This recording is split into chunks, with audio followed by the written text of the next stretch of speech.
एखादी व्यसन करणारी व्यक्ती नेहमी आपल्या कृतीचं समर्थन करताना काही गोष्टी सांगत असते. उदाहरणतः एखाद्याला जर मद्यपानाचं व्यसन असेल तर तो म्हणतो, नाही मित्रमंडळीमध्ये कधी कधी जावं लागतं, घ्यावी लागते, माझा मार्केटिंगचा जॉब आहे, पार्ट टाईमला जावं लागतं, कंपनी बिझनेस आहे, सो डील करण्यासाठी लोकांबरोबर बसावं लागतं, उठावं लागतं, त्यामुळे घ्यावं लागतं. लक्षात घ्या, हे तुम्हाला कुठेतरी डीप इनर लेवलला ते घ्यावंसं वाटतंय म्हणून तुम्ही ही कारणं शोधताय का, हे तपासून बघणं गरजेचं आहे.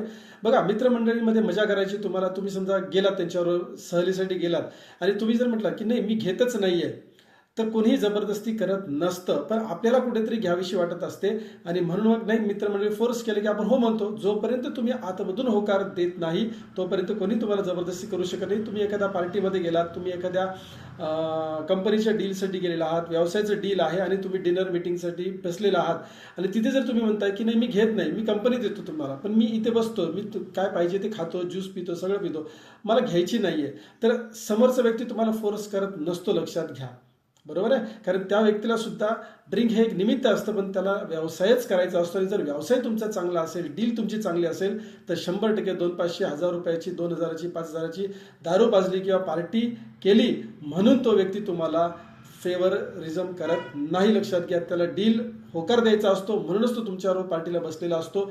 आणि एवढी लोक खालच्या दर्जाची नसतात की फक्त पाचताय तुम्ही किंवा त्यांच्याबरोबर बसताय म्हणून एखादा बिझनेसचं डील तुम्हाला देतील, आणि जर देत असतील तर निश्चितच त्याच्यामध्ये काहीतरी गडबड आहे. सो जर तुम्हाला आतमधून सोडायची इच्छा असेल तर निश्चितच याच्यावरती काम करणं अपेक्षित आहे. कंट्रोल आहे असं म्हणू नका, सबब सांगू नका. धन्यवाद.